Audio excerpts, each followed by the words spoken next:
Hello everyone, कैसे हो आप सभी। आज की इस वीडियो में मैं आप सभी को क्लास 12th केमिस्ट्री के काफी मोस्ट इंपॉर्टेंट ऑब्जेक्टिव क्वेश्चन कराने वाला हूं। और आज का जो क्लास है, ठीक है, यानी कि आज के जितने सारे भी ऑब्जेक्टिव क्वेश्चन है ना, ये सारे के सारे आपके ब्रिलियंट क्वेश्चन बैंक से लिए गए हैं। सो आज का ये वीडियो आप सभी क्लास 12th वालों के लिए बहुत ही ज्यादा इंपॉर्टेंट होने वाला है। सो आप सभी वीडियो पे एंड तक बने रहना। एंड अगर आप सभी ने अभी तक इस वीडियो को लाइक नहीं करा, फटाक से वीडियो को लाइक कर लो और साथ में चाहे सब्सक्राइब एंड बेल आइकन को प्रेस। आइए शुरू करते हैं।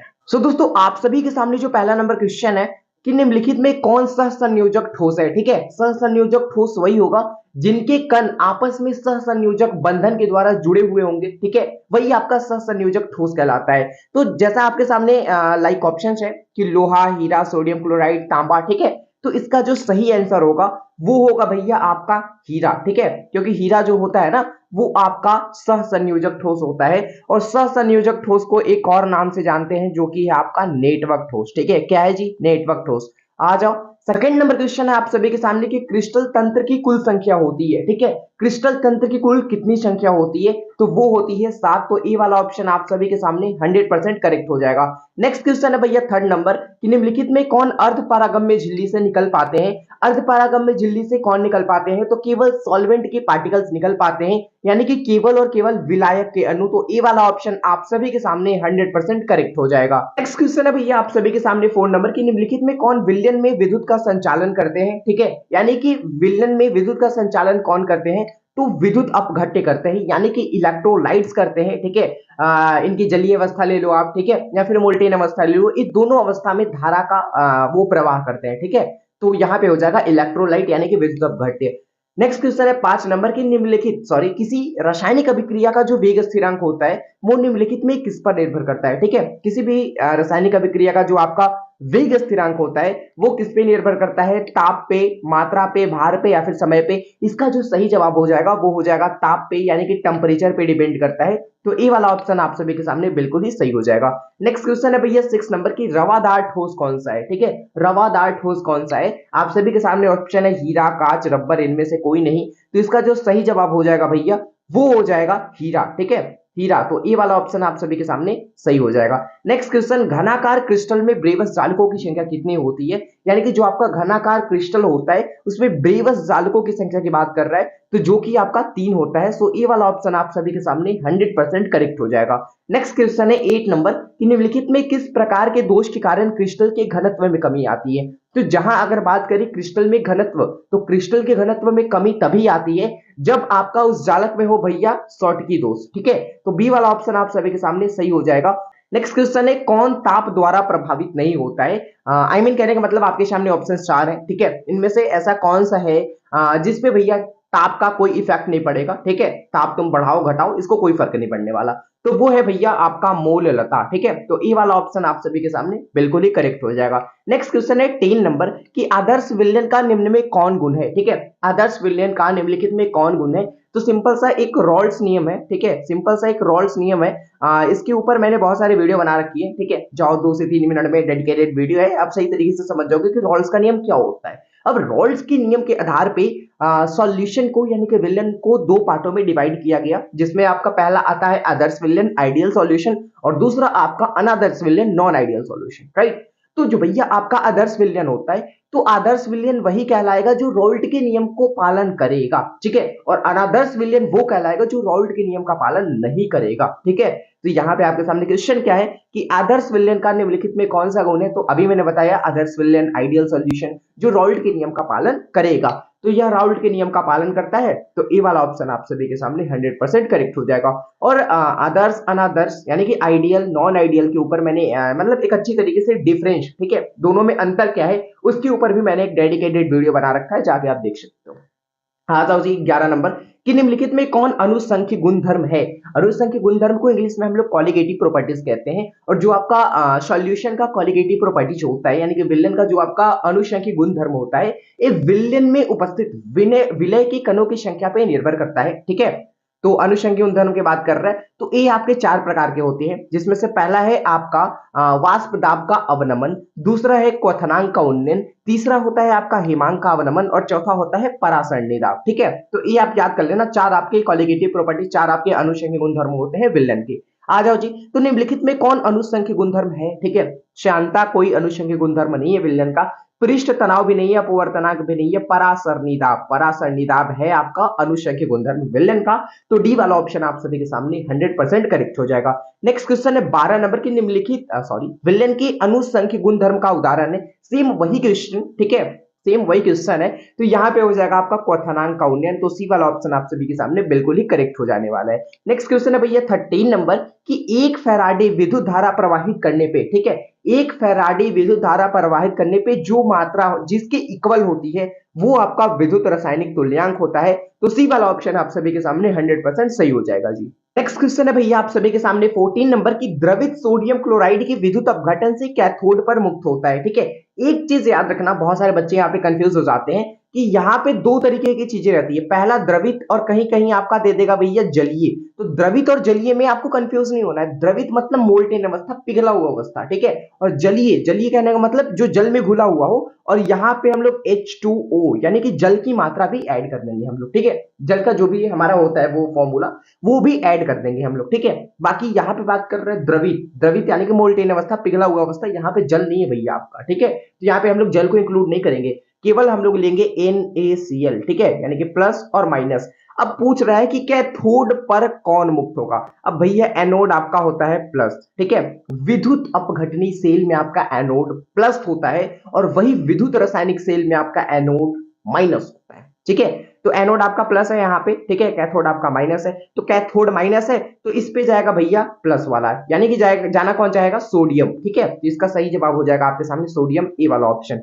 आ जाओ जी 15 नंबर क्वेश्चन की, किसी वस्तु के प्रतिक्रिया करने पर दर निर्भर करता है, यानी कि किसी वस्तु की जो प्रतिक्रिया का दर होता है वो किस पे निर्भर करता है, परमाणु भार पे, समतुल्य भार पे, अनुभार पे, ठीक है।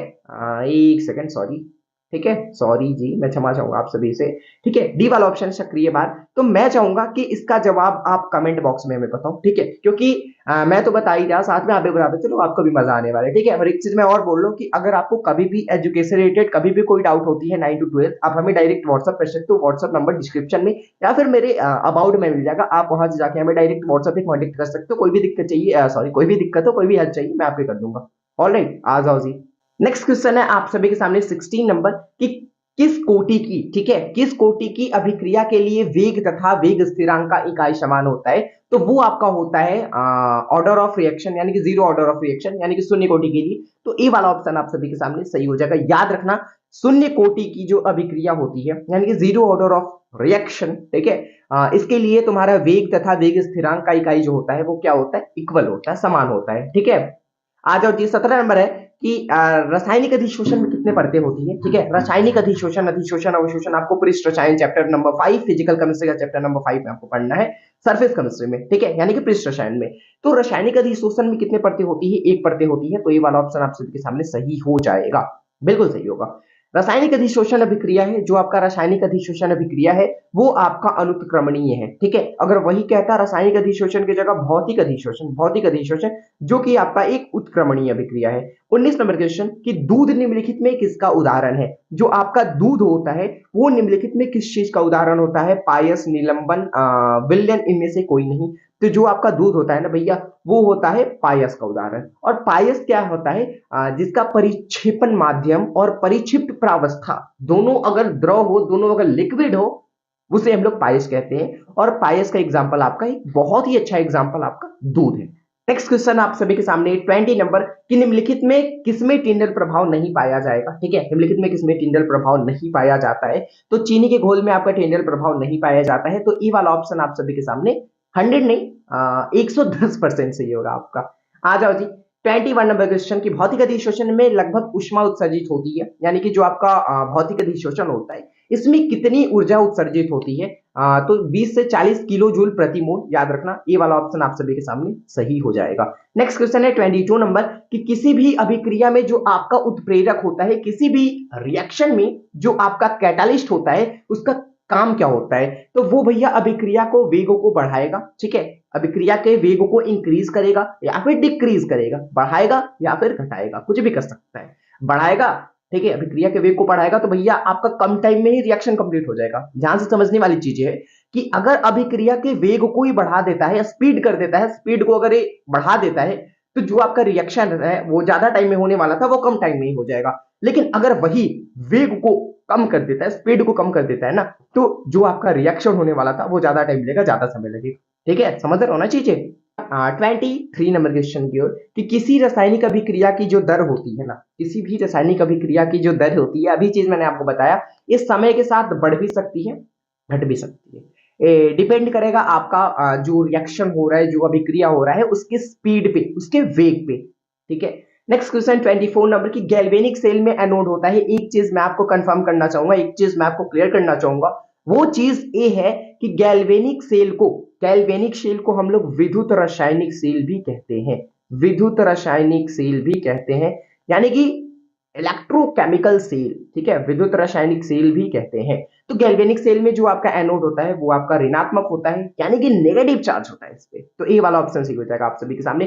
25 नंबर के क्वेश्चन, कि उष्मा और विद्युत का सबसे अच्छा चालक कौन सा है, आपको एग्जांपल के थ्रू बताना है, एग्जांपल के अनुसार, एग्जांपल के अकॉर्डिंग आपको आंसर देना है कि उष्मा और विद्युत का सबसे अच्छा चालक कौन सा है, हीरा, ग्रेफाइट, चारकोल, कोक। ठीक है, तो इसमें सही जवाब हो जाएगा ग्रेफाइट, अकॉर्डिंग टू ऑप्शन। ठीक है, अकॉर्डिंग टू ऑप्शन में बात कर रहा हूं, तो बी वाला ऑप्शन सही हो जाएगा आप सभी के सामने। नेक्स्ट क्वेश्चन है 26 नंबर की, निम्नलिखित में कौन अर्धपारगम्य झिल्ली से निकल पाते हैं। तो भैया वही बात होगी ना, अभी कुछ टाइम पहले मैंने बताया, शायद पहला नंबर क्वेश्चन था, पहला नहीं, या फिर तीसरा या चौथा क्वेश्चन यही था कि निम्नलिखित में कौन अर्धपारगम्य झिल्ली से निकल पाते हैं। वो निकल पाते हैं सॉल्वेंट के पार्टिकल्स, यानी कि विलायक के अणु। आ जाओ जी, NaCl के जलीय घोल। यहाँ पे अब थोड़ा सा ट्विस्ट आ गया है क्वेश्चन में भैया, वहां पे था आपका मोल्टेन अवस्था, द्रवित अवस्था, लेकिन यहाँ पे जलीय, यहाँ H2O को भी आपको इंक्लूड करना पड़ेगा मेरे भाई। ठीक है मेरे भाई, मेरे प्यारे बहन, ठीक है, आपको इंक्लूड करना पड़ेगा यहाँ H2O को भी, यानी कि NaCl। ठीक है, तो NaCl तो आपका पहले से ही Na पे प्लस, Cl पे माइनस। ठीक है, और उसी तरीके से यहाँ पे आपका जलीय है ना, तो यहाँ पे आपका H2O भी आ जाएगा, यानी कि H2 प्लस और वो आपका माइनस। अब यहाँ पे भैया थोड़ा सा लफड़ा, थोड़ा सा ट्विस्ट में डालता हूं कि यहाँ पे बात कर रहा है कैथोड पे, यानी कि कैथोड आपका माइनस होता है विद्युत अपघटनी सेल के अंदर, तो एनोड आपका हो गया प्लस, कैथोड हो गया आपका माइनस। कैथोड पे जाना चाहेगा भैया, कैथोड पे माइनस है ना, तो कैथोड पे जाना चाहेगा प्लस वाला, और यहाँ पे प्लस वालों की संख्या है 2। ठीक है, यानी कि एक सोडियम भी है, और यहाँ पे भैया हाइड्रोजन भी बोल रहा है कि भाई तू चला जाएगा क्या, मैं नहीं जाऊंगा क्या, मेरे पे क्या कमी है वैसा। तो इसके लिए एक विद्युत रासायनिक सारणी बनाया गया है। ठीक है, विद्युत रासायनिक सारणी बनाया गया है, जिसके अकॉर्डिंग अगर बात करी जाए तो इसके ऊपर जाएगा हाइड्रोजन।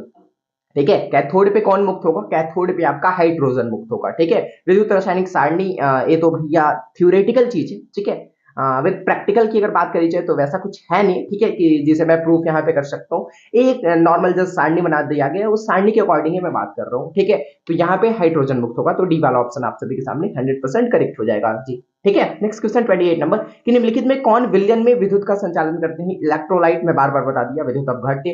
ठीक है, 29 नंबर क्वेश्चन की किसी रासायनिक अभिक्रिया का वेग स्थिरांक निम्नलिखित में किस पर निर्भर करता है। ठीक है, तो वही चीज है, रिपीटेड क्वेश्चन है, ताप। ठीक है, ताप।